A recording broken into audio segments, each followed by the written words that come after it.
Saudara Presiden Prabowo Subianto menginstruksikan penghematan belanja negara dalam pelaksanaan APBN dan APBD tahun 2025 hingga 306,7 triliun rupiah.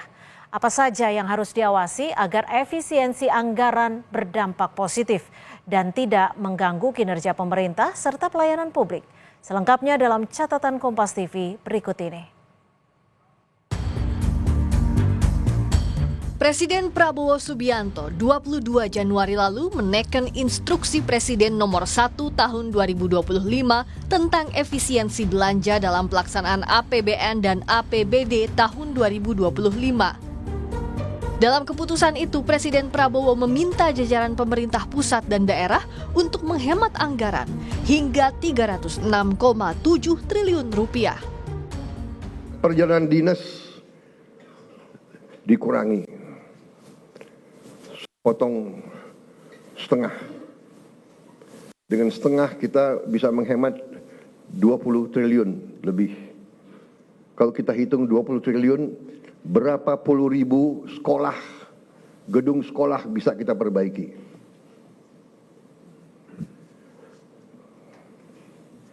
Jadi saya katakan benar-benar bahwa saya sangat serius dalam hal ini. Saya minta loyalitas semua menteri, semua kepala badan untuk patuh dalam hal ini. Menteri Sekretaris Negara Prasetyo Hadi menyebut sebagian dana hasil penghematan akan digunakan untuk memperluas jangkauan penerima manfaat program makan bergizi gratis. Bapak Presiden merasa juga ingin sesegera mungkin untuk itu bisa menerima manfaatnya lebih banyak, ya, lebih merata lagi. Nah, tentunya di situ ada konsekuensi, mungkin kita memerlukan penambahan biaya. Nah, sehingga dari hasil penghematan yang kemarin kita lakukan, pemerintah lakukan, ya, ada kemungkinan juga nanti akan diprioritaskan juga untuk menambah program makan bergizi. Sementara itu, Menteri Pekerjaan Umum Dodi Hanggodo menjelaskan soal anggaran pembangunan Ibu Kota Nusantara IKN yang diblokir. Dodi bilang anggaran IKN masih dalam tahap politik anggaran atau tahap pembahasan di DPR dan tak akan mengganggu pembangunan IKN 5 tahun ke depan. Dodi juga bilang Presiden Prabowo meminta pembangunan utama gedung infrastruktur untuk legislatif dan yudikatif sudah selesai sekitar 2028 atau 2029.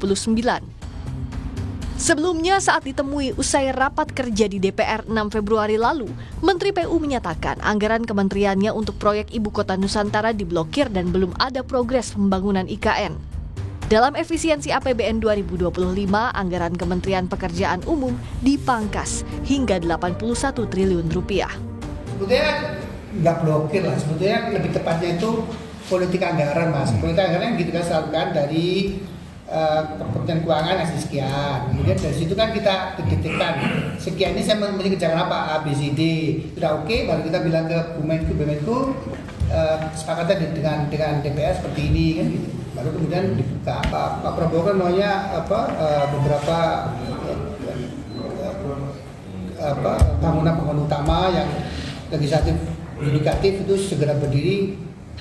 Ini kalau saya 2008, tapi jadi saya nggak tahu. Ini kan saya cuma dengar sepintas karena di rapat kabinet suka ada kan. Yang juga jadi pertanyaan publik terkait efisiensi soal pelayanan publik dan gaji ASN. Istana memastikan pemerintah akan membayarkan gaji ke-13 dan ke-14 bagi aparatur sipil negara, serta pemerintah tak akan memotong anggaran terkait pelayanan publik hingga bantuan sosial.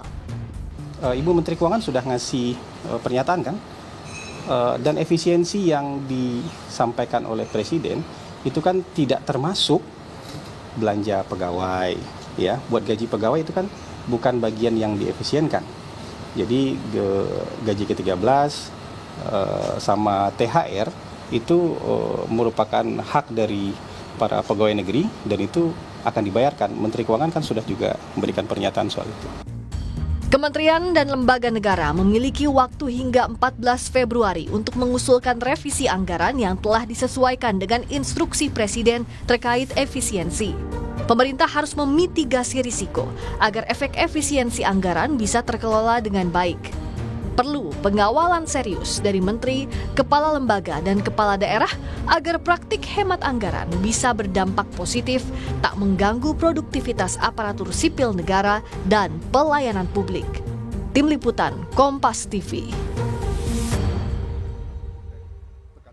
Berdasarkan Surat Menteri Keuangan nomor S37 MK02 tahun 2025 yang jadi bagian pelaksanaan Instruksi Presiden nomor 1 tahun 2025. Total pemangkasan anggaran belanja Kementerian Negara Lembaga tahun ini mencapai 256,1 triliun rupiah. Kementerian Keuangan merinci ada 16 pos belanja yang baru dipangkas untuk menghemat anggaran. Di antaranya pos pembelian alat tulis kantor dipangkas hingga 90%. Belanja percetakan dan souvenir dikurangi 75,9%.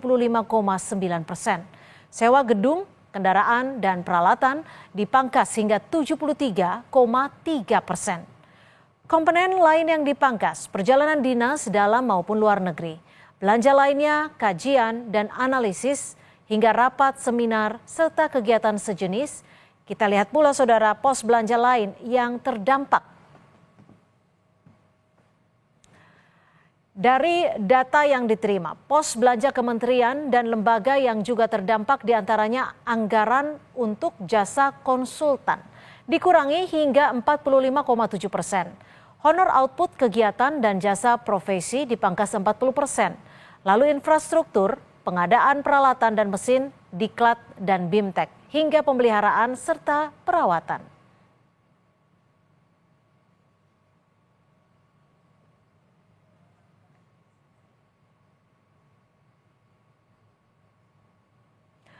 Instruksi Presiden tentang efisiensi anggaran hingga mencapai 306 triliun rupiah tidak boleh mengurangi kualitas pelayanan publik. Produktivitas aparat sipil negara juga tidak boleh terganggu karena akan berdampak pada kinerja pemerintahan secara luas. Peran lembaga dan kementerian negara diperlukan dalam penentuan prioritas alokasi anggaran. Turunan dan dari Inpres efisiensi anggaran, salah satunya pemangkasan dana transfer ke daerah senilai 50 triliun lebih. Presiden melalui Menteri Dalam Negeri harus memastikan pelayanan dan pembangunan fasilitas publik serta produktivitas ASN di daerah tidak terganggu. Impres soal efisiensi anggaran meminta pemerintah daerah fokus menggunakan anggaran untuk kegiatan produktif, utamanya pembangunan fasilitas masyarakat.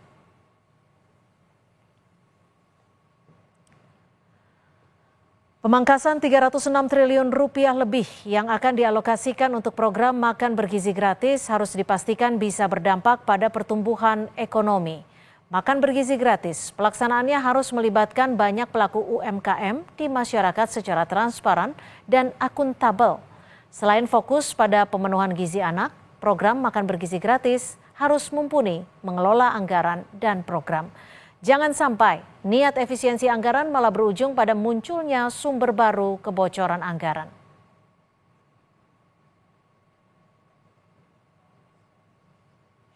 Saudara, demikian catatan Kompas TV kali ini. Bahasan lainnya akan kami hadirkan kembali pekan depan.